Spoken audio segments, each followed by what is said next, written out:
अस्सलामुअलैकुम। मोहम्मद अज़हर सिद्दीक अपने programme नैस views के साथ हाजिर रखें। बहुत चीज़ें बहुत तेज़ी से आगे जा रही हैं और आप ये सारा कुछ देख रहे हैं कि चीज़ें किस रुख में की तरफ जा रही हैं। पाकिस्तानी फ़ौज के अगेंस्ट जो 75 साल में इंडिया जब मुल्क दुश्मनी कर सके और ये ऑपरेशन नजीम चेंज ने वो कर दिखाया। तो इन 13 सियासी जमातों ने इन सब की बातें तो सुनिए का तारीख में रोगा में और पता नहीं क्या क्या कुछ जद्दारी और इनके अब नवाज शरीफ के करीब के लोग क्या क्या कुछ कहते रहे और किस तरह मुल्क दुश्मन लोगों के साथ उनका मेल जोल था। लेकिन एक ऐसी जमात जो कि मुहिब्बे वतन है, पाकिस्तान तहरीक इंसाफ का अपना एक एजेंडा है और कहीं किसी जगह नजर आया हो कभी दहशत गर्दों को क्योंकि पूरी दुनिया में जिस तरह का केस इमरान खान ने प्लीड किया और अभी तक जो तहकीक की है कि जो मुजाहरे हुए हैं पुरअमन के अलावा जो बाकी शरपसंद नासर गए उनका तहरीक इंसाफ से कोई ताल्लुक नहीं। ना तहरीक इंसाफ ने किसी को इस तरह इंस्टिगेट किया और ना ऐसे हालात और वाक़यात बताए। और चलते हैं आपको आगे लेकर। 2-3 इशू बड़े अहम हैं। एक तो जो टेरियन वाइट वाला केस है उसमें जो नई कंट्रोवर्सी जन्म लिया है, 2 जजेस ने इसको नाकाबिल समाअत दे के मुस्तरद कर दिया है। जो कहानी सामने आई है वो आपके सामने बताना है। इमरान खान साहब को 8 रोज़ा जिस्मानी रिमांड पे नैब के जज ने हवाले कर दिया है। और तीसरा जो है जो इस्लामाबाद हाई कोर्ट का केस है वो सुप्रीम कोर्ट में जो चैलेंज किया है उसमें गुफ्तगू करेंगे। बाकी गिरफ्तारियां तो आपके सामने सारी हो रही हैं, मैं वो तफसील नहीं बताना चाहता। सबसे पहले आ जाते हैं टेरियन वाइट वाले केस में। टेरियन वाइट वाला केस है ही कुछ नहीं, ना कानूनी तौर पर ना आइनी तौर पर। इमरान खान साहब ने जो उनका पाकिस्तानी निज़ाम के तहत सिटीज़नशिप सर्टिफिकेट अगर फॉर्म बे देख लें या उनके बच्चों के हवाले से मामला सारे देख लें, अगर आप उन सब चीज़ों को सामने रख कर देखें तो कोई ऐसी चीज़ है नहीं जो। और दूसरा जो है हमारे पाकिस्तानी जो सिविल लॉ है, सिविल लॉ में डिक्लेरेशन है इस्तक़रार हक़ का। अगर औलाद डिक्लेयर करनी है तो आपको कोर्ट में जाना है तो कोर्ट डिक्लेयर करेगी, उसके अलावा पाकिस्तानी सिस्टम के मुताबिक। अब ये कोई बाहर का स्टेटमेंट या बाहर की जो ये पिछले कितने सालों से ये चला और हर साल ये मामला डिसमिस होता रहा है, ये भी आपको पता है। रिकॉर्ड के ऊपर एक एक चीज़ अवेलेबल है। लेकिन फिर भी ये केस आया, लार्जर बेंच बना और लार्जर बेंच के सामने अब जस्टिस आमिर फारूक साहब के बारे में कई सवालात उठ गए हैं। मैं अभी बात नहीं करूंगा, ये सुबह के प्रोग्राम में मैंने बोल में बात कुछ गुफ्तगू मैंने की है और बाकी बातें मैं बाद में करूंगा। लेकिन अभी आपके सामने मैं 2 चीज़ें रख देता हूँ।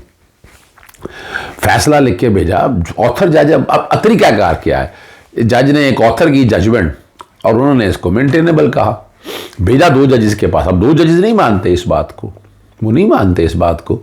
उन्होंने डाइसेंट व्यू दिया और डाइसेंट व्यू दे के जजमेंट अनाउंस करनी थी कोर्ट के अंदर, वो कॉज लिस्ट जारी नहीं की और केस ही ने लगाया।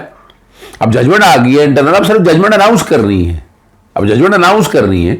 अब इस चीज़ को सामने रखते हुए जस्टिस मोहसिन अख्तरकियानी ने नोट लिखे भेजा सेक्रेटरी चीफ जस्टिस को और ये पोजीशन सारी बताई। जस्टिस अरबाब जहांगीर 2 जजेस ने वो डिसमिस कर दी है, वो दरख्वास्त डिसमिस कर दिया। लेकिन जस्टिस आमिर फारूक ने नया बेंच तश्कील दे दिया।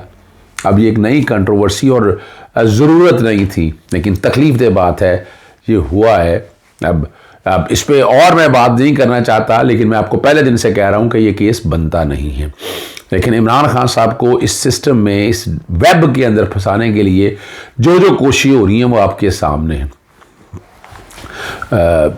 तोशा खाना वाला केस में मैं तफसीली बात सुबह में बात करूंगा अभी, लेकिन मैं आपको ले चलता हूं अब जो केस है अल-कादर ट्रस्ट वाला। अल-कादर ट्रस्ट का केस कुछ भी नहीं है। एक ज़मीन अलॉट हुई, उस ज़मीन पे सोसाइटी बनी है और सरकार को कोई नुकसान 1 रुपए का भी हुआ हो, यानी वो ट्रस्ट की ज़मीन अलॉट होके वहाँ एक ट्रस्ट तश्कील दिया गया और वो बच्चों को पढ़ा रहा है। अब इसको जोड़ा ये जा रहा है कि जो पैसा $190 मिलियन के हवाले से, उस केस को मैं बड़ी अच्छी तरह जानता हूँ। वो पैसा जो है वो पाकिस्तान में आया। अब मैं सिंपल सी बात बता देता हूँ, मैं ज़रा नाम अवॉइड कर रहा हूँ उस हाउसिंग सोसाइटी का, लेकिन हाउसिंग सोसाइटी ने जगह ली 5 लाख रुपये एकड़। मैं मिसाल दे रहा हूँ। उसको डेवलप किया, डेवलप करके वहाँ दुबई बना दिया, तो ये तो उसकी अपनी मेहनत है ना, ये तो अपनी मेहनत है। सुप्रीम कोर्ट में मामला गया, सुप्रीम कोर्ट ने 460 अरब रुपया डाला कि नहीं ज़मीन तो इतनी महंगी है नहीं, जो मर्जी भी हो, बट डेवलप तो हाउस डेवलपर ने की है, डेवलप तो डेवलपर ने की है। अब मैं जो कि इस केस में मैं रिप्रेजेंट करता हूँ, मैंने रिप्रेजेंट किया है जो थर्ड पार्टी इफेक्टी हैं, तो मुझे तो हकायक का पता है। अब ये जो कि ऊपर वाला पैसा था, जितना हाउसिंग सोसाइटी बनाने से पहले आ रहा था, तो वो पैसा ट्रांसफ़र हुआ बाहर। वो बाहर उन्होंने कहा ये कैसे, ये मनी लॉन्डर हुआ है, या पैसा आप इसको ब्लैक मनी कहना चाहें या जो मर्जी कहना चाहें।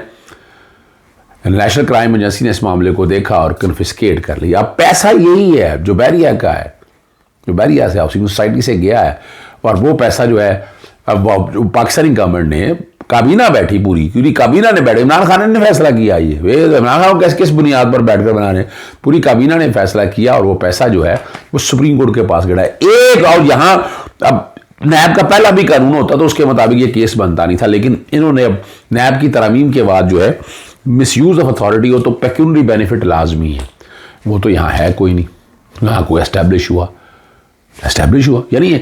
और एक बात और याद रखिएगा, बाकी सारे केसों में इमरान खान साहब की जमानतें हो सकती है, इसमें जमानत हमने क्यों नहीं करवा सकते थे? बिल्कुल करवा सकते थे जमानत, इसमें कौन सा ऐसा मसला है? केस इस्लामाबाद हाईकोर्ट में फाइल किया गया, चीज़ें सारी सामने आई, लेकिन ये जिस तरह से मामला लेकर गया ये इस तरह है ही नहीं है। आप किस बुनियाद पर इस मामले को लेकर चले हैं? चले अब आपके सामने तो पैसा सारा पड़ा हुआ वहाँ पर, तो क्या बुनियाद है? और फिर ये भी बताया कि 1 मई वाले दिन वारंट अरेस्ट जारी, चेयरमैन नैब ने वो इख्तियार नहीं था, कोर्ट ने वारंट ऑफ अरेस्ट जारी कर, मैंने देखा नहीं, लेकिन 8 दिन का ये रिमांड दे दिया। इस 8 दिन के रिमांड को इस्लामाबाद हाईकोर्ट में चैलेंज किया जाना चाहिए।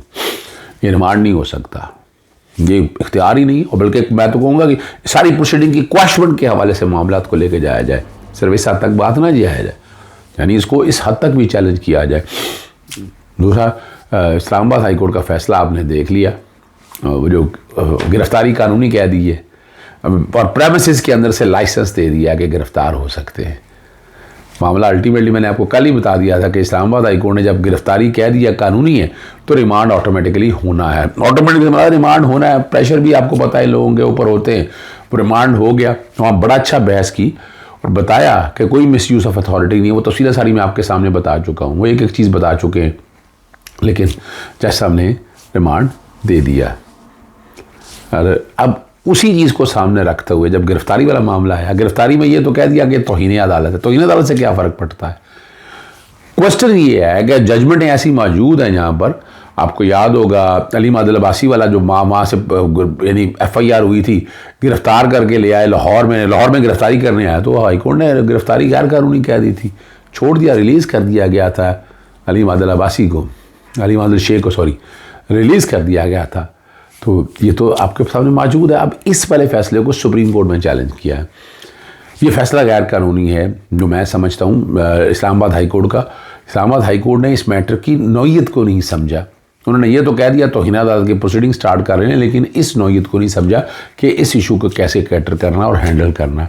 ये वो मामला था जो देखने वाला था, लेकिन नहीं, अब जो कि सुप्रीम कोर्ट में मामला चला गया। सुप्रीम कोर्ट उम्मीद है कि सुबह इस मैटर को टेकअप करेगी और इसके प्रोज एंड कॉन्स सारे देखने चाहिए, एक एक चीज़ सामने आनी चाहिए कौम के सामने। जी बिल्कुल, एक एक चीज़ कौम के सामने आनी चाहिए, कौम को पता चलना चाहिए कि क्या बात है, क्या हो रहा है यहाँ पर, क्या जुल्म है।